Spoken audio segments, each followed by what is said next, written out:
Hello, everyone, and welcome into FCC Talk. I'm your host, John Rhodes, and with me today I have CJ Mustin, the student minister here at First Christian Church. CJ, how you doing this morning? I'm doing good. How are you, John? I'm doing good, can't complain. It's been a weird week a little bit. Been kind of like rushing around doing things. Hannah's mom isn't able to watch the kids again today, so Hannah's home with them, and I'll be home with them tomorrow. So one of those kind of weird weeks where that happens. But that's having kids and having a family, right? That's right. That's right. So, well, we're happy to be here today. We have a number of things to talk about on the list. We have a sermon illustration by Perry Noble that is interesting, that I'm sure we'll get into and talk about and inform you on that. If anybody here watches American Idol, there was a contestant previously that we felt like was notable enough to discuss and talk about. And then there's something going on at Liberty University we're going to talk about. So some good, some bad, but in it all, we'll give our reactions and kind of discuss it all. In the meantime, there will be no politics. There will be nothing like that. It's a lot of just ministry insights, personal life stuff from us here on staff at First Christian Church. And then by no means is this a sermon. We do discuss relevant topics of things going on in the Christian world, but at the end of the day, we might use some Bible here and there, but it's one of those things where we just kind of react, give our thoughts, give our opinions, and if you disagree, more power to you. If you agree, great, let us know. We'd love to hear what your thoughts as well. So, CJ, you ready to get into it? I'm ready. All right. So, our very first topic that we're going to talk about is Perry Noble. So if you are not familiar with that name, Perry Noble was a megachurch preacher at New Spring Church. I think it's in one of the Carolinas. But he had some issues with alcoholism and some issues in his marriage. And so he actually, I think back in 2017, stepped away from ministry, and he has since been back in ministry. He has started a new church. So I don't know all the details there. I've not followed Perry Noble super close. However, in this sermon, he was talking a lot about that. It's in South Carolina. There we go. He was talking a lot about his experiences with what he dealt with, what he went through, and how a lot of the things that he went through, he kind of went through alone. And to be honest, CJ, like, the message is solid from what I was reading. Obviously, I didn't get a chance to listen to the entire sermon. However, I didn't think it was a bad message, and I thought that Absolutely. it was something that needs to be discussed today. How we need each other and how important the church is and things. And then Perry all of a sudden went over to a bench press, which if you know what if you've ever been in a workout room, you know what a bench press is. But essentially, it's the part where you lay down and the bar is above you, and you're pressing the bar up while you're laying on a bench, i.e. the word bench press. But he started with two plates on each, or two plates, so one on each side, which was 135 pounds, which is not uncommon for a grown man to be able to lift. And he lifts that, and then all of a sudden he starts putting more weight on and more weight on, and talking about how the more weight that we try to handle, we are unable to handle. And then he lays down on the bench and gets ready to look like he's gonna lift the weight off the bench, and then he says, "No way!" and he gets up from there. But it's kind of a weird illustration. Obviously, there's some comedic value to it there. But CJ, I'm curious your thoughts. What was just your reaction or your first impression of Perry Noble's sermon illustration with the bench press and lifting it? What were your thoughts? I loved it. I thought it was really creative and uh, memorable way to express our need to have people around us to just build us up and uh, keep us in Christ. And that's an important part of life. So I really liked it. How about you, Yeah, and I John?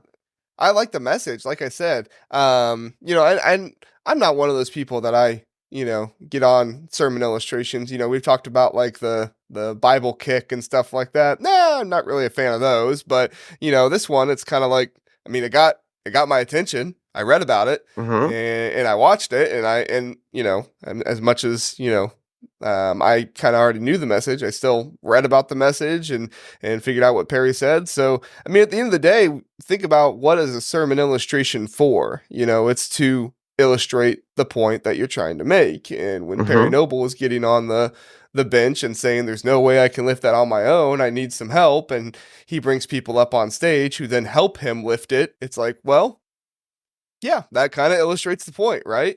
Um, Absolutely, yeah. so I was looking through the comments on it, which maybe that's never a wise decision to do, but you know, I saw a lot of people saying, oh, this is showmanship. This is, somebody who's just trying to brag about how strong they are. I question how many people actually read the article since he didn't, actually or actually saw the clip because, he didn't actually lift all 400 pounds Right, on his own or right. however much it was. But I mean, CJ, sermon illustrations are just like a great way to make a point even deeper in your Absolutely. sermon. And I know you do this a lot at Worship Uncoiled, and you've done this on Mhm. Sunday morning. I still remember the screen that you brought in for your sermon that one time. So I mean, it's memorable. It's good to have. But I mean, when you are thinking of sermon illustrations and things like that, do you ever think of like how to balance like I want this to be memorable, but I don't want this to be like something that takes over the entire show, or not, it's a sermon, it's not a show, but you get what I'm saying. Like I don't want this to Uh-huh. seem like a show of some kind of illustration or some kind of showmanship or anything like that. Like does that ever cross your mind when you're doing this stuff? What are your thoughts there, CJ? My thoughts when I think about sermon illustrations is simply, uh, is it bringing everything back to my main point? Is this going to be something that is memorable? And I think in church culture today, we have kind of swung the pendulum really far to head knowledge and making sure that we are, a lot of it has become very, what's the word I'm looking for? Educational. Right. And I think we don't use sermon illustrations enough. I know even at Worship Uncoiled in my ministry, like that's something that I work really, really hard at and I struggle with because I want to do more of that. When you look at how Jesus taught in the New Testament, he was, I mean, that was what he did. He's like, let's talk about sheep. You know, sheep. I'm gonna, and they were probably standing next to some sheep. Let's talk about seeds. And he probably picked up a seed and he held the seed and or the mustard tree of the seed of the mustard tree. Right. He's probably standing next to a mustard seed or mustard tree. I think that's what Jesus did, and I think that we have kind of lost that art. So I think that I'm not sure that you can necessarily, I mean, unless you're just bringing all the attention to yourself, I'm not sure you can necessarily go too showy with sermon illustrations. I mean, if it can be memorable and bring it back to your point, man, I'm all for it. So, what are your thoughts, Sean? Yeah, I mean, I think about this one in particular and like, why were people thinking like, oh, this is showmanship? Because I read this and I'm like, this is not showmanship at all. Like, sure, he lifted, Right. a bar and some plates, which is like I said, that's pretty common for most It's pretty grown men to common. be able, Yeah. yeah, like a teenager and stuff. Like, you might work toward that more, but a grown man, that's not uncommon. So to me, that's not really showmanship. It's like, okay, Right. great, you've done what 90% of the men in this audience can Right. do. Right. So good for you. But I look at it and I'm like, well, okay, the title is a little bit misleading. I'm not saying the article is bad by any means. I enjoyed the article. I thought it was good. But Right. Perry Absolutely. Noble bench presses 400 pounds that illustrates God's power plus God's people in fight against worry. I could see how maybe somebody is like, oh, so this guy just got up on stage and bench pressed 400 pounds to say God is powerful. Like, who's this guy? Like, I could kind of see that there. And yeah, if I, Right. am listening to a sermon and the guy is like, God is so powerful, he made me. Watch me bench press all this weight. Right. Right. Okay, I can see how that might be showmanship, like Right. that And kind of again, stuff. that's the thing, like, is it pointing to you or is it pointing to your point? And that's I think that's kind of where I have that balance is it's gotta always come back to my point. And if for me an illustration, if I'm telling a story from my own life, uh I like to tell stories about myself that, make me more human, and so I tell more the negative side of my where I failed, where I've messed up, And I try not to share, like, "Look at me, look how awesome I am." I think that's where you're talking about it becomes showmanship. It's always gotta come back to the point you're trying to make, to help people, so Exactly. That was the other point I was going to bring up was, another piece of preaching is storytelling and how powerful that is. And, when we share stories from our own lives, that can make it even more impactful. But I try to always make sure when I'm sharing stories, like it's not like hey, I did this and you all need to do just as I did type of thing. I absolutely, mean, absolutely. are there points in my life where I feel like, yes, I made the right decision? Yeah, I'm not gonna say that I, am terrible all the time or Right. whatever, but I'm not gonna take that credit. I'm gonna say, God worked in me and He changed me and gave me the wisdom to make that decision. And so I think it's kind of the same way with stories as well, with what you're saying, where it's like, make the point, but also, kind of humanize yourself. And I think it's Mhm, different than like what it was, 20 years ago. I mean, when I was growing up in church 20 years ago, the preacher wore coat and tie every single mhm. Sunday, and it almost felt like everybody had to look at the preacher like, this guy is high and above the rest of us with how great and holy he is. And don't get me wrong, ministers are held to a higher standard. I do believe that. However, Mhm. I don't want to get up there and just make everybody feel like, this person is unattainable to everybody else and, we should Absolutely, all be in awe of this person because it's not about me, it's about God. absolutely. So yeah. That's a good. CJ. I appreciate getting into that a little bit. Yeah, that was great. I didn't think that a bench press would be showing up on a church stage anytime soon, but and that's the other part of it too, and we'll hit this really fast before we move on is because of Perry Noble's past, I do think that some people kind of, have that what's the word I'm looking for? Uh Notion or that preconceived notion that, Mhm. oh, this guy, he was an alcoholic or, his something happened to his marriage, like, oh, he must not be a very good guy. And it's like, we've all fallen short. You know what I'm saying? Mhm. Like, I'm not saying that like, if you have a struggle in your life, you should just get into ministry and fix everything. That's not what I'm Right. saying. But like, Absolutely. we can't just read an article, see a guy's name, and be like, "Oh, I know that guy struggled with alcoholism, so I'm not going to listen to him." Like, Right. we have to be a little more forgiving than that. So, at least in my Absolutely. mind. So Yep. it's a tough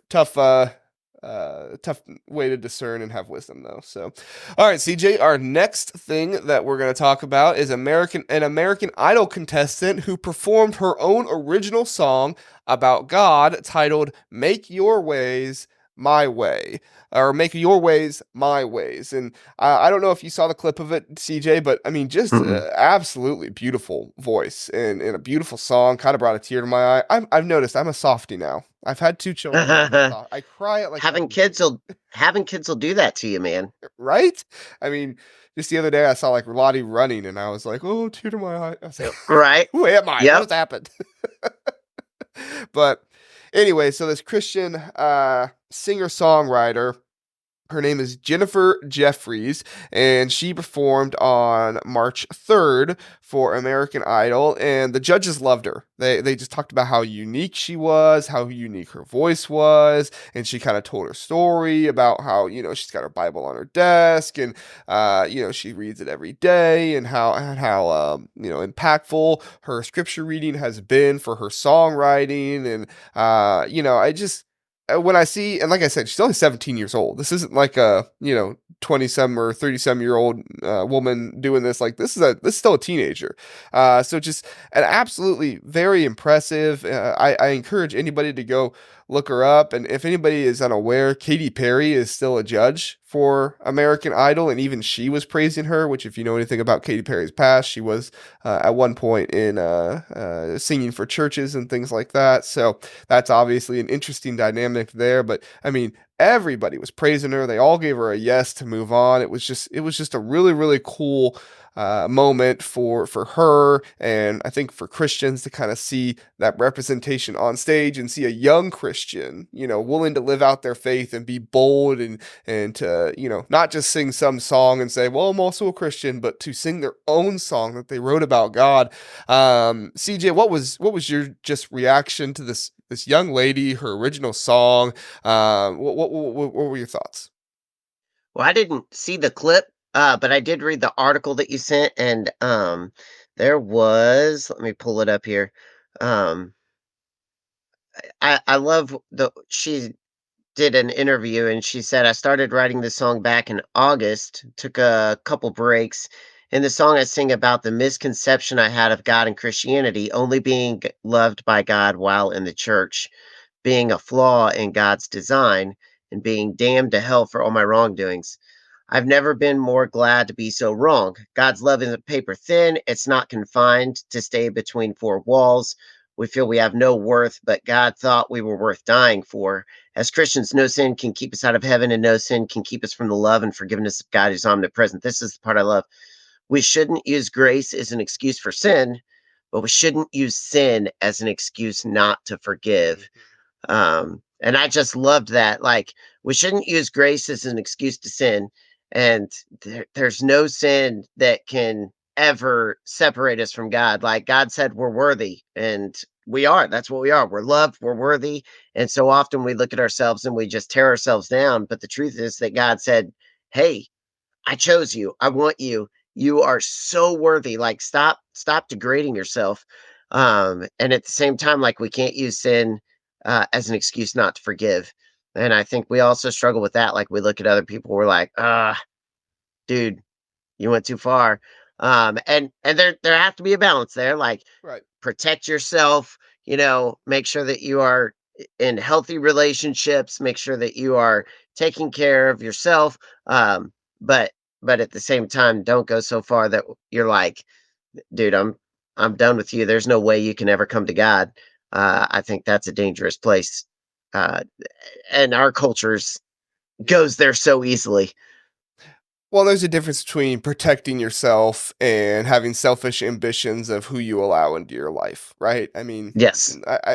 I don't want people to think, oh, I've forgiven this person who has wronged me so many times, so I'm just going to open up my entire life to them to continue to wrong me, but I've forgiven them, so I will forget. It's like, well, yes, we can forgive, but that doesn't mean you continue to allow them to, Absolutely. hurt you and be against you and to, those kind of things. So I do think that's an Absolutely. important distinction. I'm glad you made it You there. can Yeah. Yeah, you can forgive and still have boundaries. Boundaries are so, so important. Yes, yeah. But I mean, getting back to American Idol a little bit, it's kind of crazy how prominent, worship, or Christian artists and kind of some worship artists and things like that have been on American Idol lately. Mhm. At the end, it notes that Megan Daniel, she was the runner up last year, and in that same season, I think it was, yeah, in that same season, Warren, I don't know how to say his last name, P-E, whatever. He was a worship leader at a Baptist, or no, Mm, Colson Branch Church in South Carolina, and he almost hmm. made the top five. So, it's interesting to see how that's happening. I'm sure those people probably, encouraged, whether they meant to or not, they probably did encourage this Jennifer girl to, to sing and kind of, display her faith as well, which is really, Mhm. really cool to see. CJ, you obviously work with youth quite a bit, students, Mhm. middle school, high school, stuff like that. I mean, can you just give us a minute to talk about just like how important it is that we embrace young people, teenagers, people like that, to just really empower them to share their faith and their gifts and their talents, their abilities, all those things for God? I mean, can you just talk about that for a second, how important that is? Well, I could talk about this for like an hour, but I'll try to make sure I keep it nice and short. Um, it, man, my kingdom work is happening among students all the time. Kingdom work is something I talk about a lot. It's using your gifts, talents, abilities to further God's kingdom. I think God gave every single person on this earth spiritual gifts, and I think oftentimes the church limits spiritual gifts too much, and I think that we limit them to churchy gifts that seem more godly than others. But I think that if we really look at the whole of what Paul speaks about when he lists spiritual gifts in First Corinthians, Um, it's not a complete list. It's just saying, listen, God gifted you, so go do it and go do it well. And along the way of you doing what you do well, you're going to come into contact with other people that do that same thing well. And so, and then you just show them the love of Jesus. And I think it's a beautiful thing when we can empower people that have different gifts than we to do those gifts well. When we can empower them, man, the church of God just takes off. And so, you empower people in music, and you empower people in sports, and you empower people in arts, and you empower people in electronics and video games and podcasting and YouTubing. And I mean, I am not a uh, podcaster or a YouTuber, but John, I know that you have a following. And if we said, dude, podcasts aren't spiritual gifts, you're impacting people with your podcast. And so I think oftentimes as adults we look at kids and we're like, nah, that's kid stuff. That's not churchy, that's not a spiritual gift. And I think God's sitting up there going, no, no, no, no, no, no, no, no, no. Like I gifted him so that he could impact this person, I gifted her so that she could be in relationship and have influence over this person. Man, I think we got to empower kids to do what they do and do it well, and love people with the love of Christ, even if it's stuff that we don't understand as adults, and we're like, I don't get that. They're having an influence over people that we will never reach. I think it's so vital. So, all right, I'll get off my soapbox now. No, you're good, man. I appreciate hearing you talking about that because it is so vitally important that we empower and encourage these teenagers and even young kids as well, man. We were at Superstart this weekend, and I mean, there were like fourth graders on the videos up there talking about how, like, I mean, there's this girl, she's literally making bouquets of flowers and selling them so that kids in her community who are in foster care have a mattress to sleep on. Like, I would Mm-hmm. have never, put those thoughts together. But this girl saw a need. She saw something she's talented in, and she went for it. And she Yeah, said, "I'm going." absolutely. Like, and if anybody ever came to me with like, "Hey, we need a flower ministry at the church, so that way we can buy mattresses for foster kids," I'd be like, well, how does that work? Like that would kind of, I wouldn't say no to it, but I'd kind of like, well, how does that work? But lo and behold, this girl, through the support of her church and through the support of her family, obviously, she has almost like created this flower bouquet empire, I guess you would Yeah. call it, for ministry. And it's like, you know, if you just empower these kids' gifts and allow God to move in their hearts, they're gonna find things that they care Mm-hmm. about and that they want to impact, and they're gonna do what they can to make those things happen. And sometimes I think, we think, oh well, it has to be, the biggest thing in the world. But I mean, then they, after that, they played a video about a kid who just like started writing Bible verses on his baseball hats, and he had Mm-hmm. kids on his team asking like, hey, what's that Bible verse say? And then eventually he's got the entire team with him on Sunday mornings at church with him. And it's like, it's all this Mm-hmm. kid was doing was just writing Bible verses on his baseball hats. And now the entire baseball team is with him at church. It's like, and it could be something as small as just like a conversation about, I put Bible verses on my hats because Jesus is my Lord and Savior, and that's kingdom work as well. Mm-hmm. So, to Mm-hmm. me, it's something we need to empower, like you said, and something we need to make sure that we're helping kids do as much as possible, because it is so huge, not only for our society, culture, helping other people, but for them and furthering their faith as well. Absolutely. Absolutely. Yeah.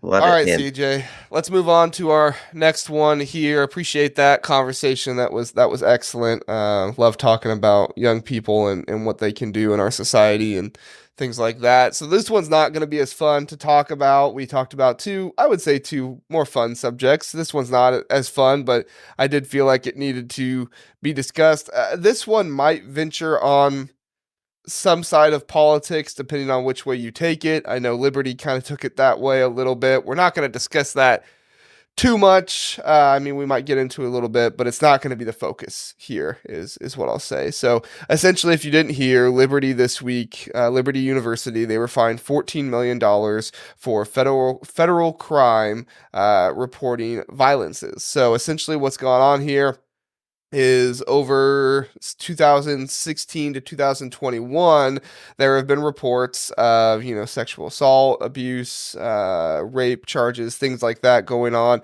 at Liberty that were underreported. And so according to the Clergy Act, or is it the Clergy Act or the Clary Act, not clergy, I was like, it's not clergy, the Clary Act, by federal law, they were fined $14 million for this. One of the reasons why this is making so much news is because the only or the highest other fining for this Clary Act was $4.5 million to Michigan State University. So there's some thoughts here that wow, is the federal government going after Liberty University more because they're a large Christian university institution, those kind of things. Which I learned as I was doing this, Liberty is no longer the largest Christian university in America. It's actually Grand Canyon University, which Hmm. I only know them because I Wow. pay attention to college basketball, and they've been in March Madness recently. So so I know them because of that. But I was reading that, I was like, wow, that's kind of crazy. But I mean, they're still very large. I think they're still top two, top three in America. So still very large. But CJ, this is obviously Liberty. They put out their statement saying like, this is not as bad as they say it is. We're being targeted because of our Christian institution, those kind of things. There's obviously a lot of drama here, but I'll just start here. As somebody, and not that we are telling parents what they should do with their kids or anything like that, but you know, do you feel like this should give Christians some concern about sending their kids to a Christian university like a Liberty, maybe not Liberty in particular, but like a Liberty, who has received a fine this big for acts of unreported issues, like sexual abuse and violence and things like that? I think the bigger deal for me is A, um, yeah, I think it's concerning that they got fined, and that they're underreporting. And so as a dad who was gonna send my daughter off to college in the next 6 to 8 years, I'll be looking at safety, and if she decides to go to college or wherever she decides to go, whatever she decides to step into, I'll be looking at, how safe is this place? And so as a parent, I'll be exploring that. Um, and if I see violations, my next question is, how did they respond to that? And if the response is, this isn't as bad as they say, that's immediately a red flag for me as a father. I'm going to be saying, dude, the best thing you can do if you're, is just say, hey, we're making it right. And so they already swept it under the rug. And now it feels like, from a parent perspective, they're trying to sweep it under the rug again. But that's not just for Christian institutions, that's for colleges, high school athletics, high school clubs, anything that my kids are in. My wife and I have had no qualms going up to the leader of new organizations that we're stepping into. We did this with 4-H. We did this with Upward Soccer, which we're big proponents of both of those. One of the first things we did when we stepped into those organizations is we went right to the top and we said, "What are your sexual abuse prevention policies?" And sometimes we get like a stare in the headlights, like, "Oh my goodness, like you're going straight for that." And we're like, "Yeah, we're going straight for that." You I with my think kids, yeah. that's right. I think that's the bigger thing for me as parents is, having the courage to go straight to the top and stand up for your kids and say, "All right, where do you guys land in this?" And then gauging the reaction, just not on Christian institutions, but across the board on things our kids are involved in. That's where I would head as far as concerned sending my kids places. Yeah, yeah, a lot of wisdom there. Appreciate that answer. Yeah, I think sometimes we look at Christian institutions and say, oh, well, they should have this higher standard, and they should because they're living by a higher standard. But you're exactly right. You would We're not hope, gonna. yeah. Yeah, you would hope. I would look at Michigan State the same way, considering they had Mhm, fines and violations and things like that on their campus as well. I will point out, because I forgot to mention this, and I don't want to make it seem like I'm bashing Liberty University here. However, they did spend $2 million on improving campus safety over the course of the next 2 years. They have pledged mhm. to do that, so it's not like they're saying this never happened and we're Right, not doing anything right. about it. But Yeah. like you said, that's important information to know. It's like, okay, you got this fine. What are you doing now to make sure stuff like Mhm, that does not happen again? I think it's wise to not just throw your kids into whatever it might be, but to ask questions, be there, and to have the courage and have the boldness to be able to say, look, we want our kids to be involved in things, but we're not going to have them involved in things unless we trust that they are safe and that they are being taken mhm. care of, because we want our kids to obviously be safe and be taken care of. So, Yes. and obviously this is something that we bring up because it is a Christian university. And CJ, I Mhm. know you went to Cincinnati Christian University. I myself I went to did. Kentucky Christian University.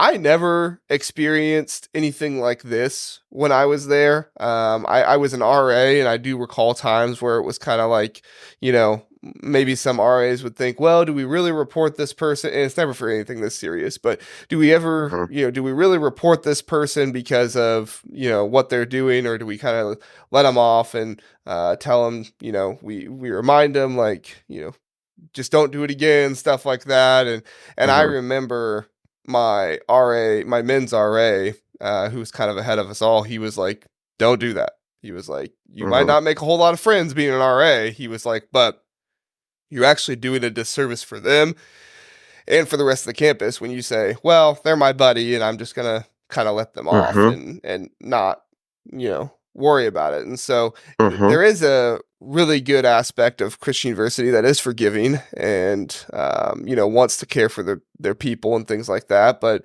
there's also the aspect of sometimes we can be a little too forgiving and see by things a little bit too much. And so it's interesting. Did you weren't an RA when you were at Cincinnati, were Yeah, you, CJ? I Oh, you was. were. Yep, Okay. yep, Yeah. What was your yep. experience like when you were an RA there?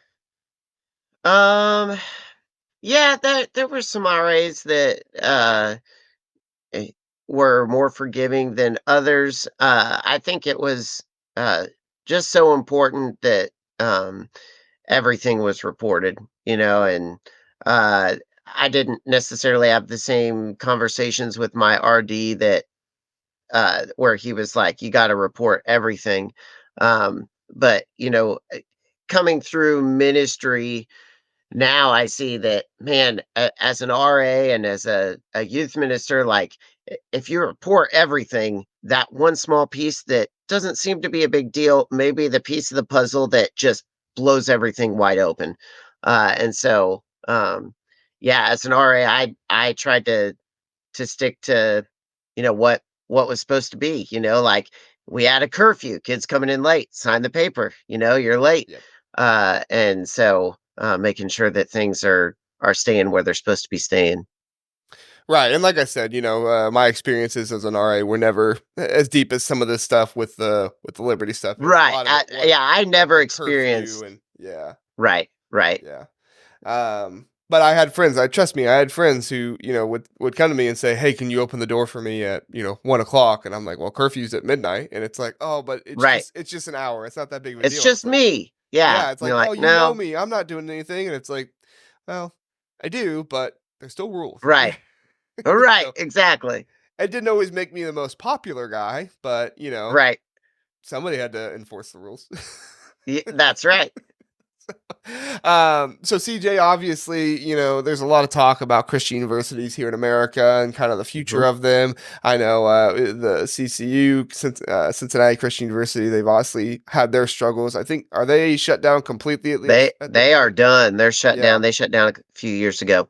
Yeah, Lincoln University, I know they're struggling some with their ministry programs and things like that there. I don't know if they've shut those down yet or if that's still in discussions there. So obviously, there's a lot of things going on with Christian universities if people don't pay attention to it closely in America right now. But we're kind of seeing a lot of universities make this shift to like what Grand Canyon University is and Liberty University, where Christian or Bible isn't so much in the name. They still have those beliefs, and there are still some more strict rules.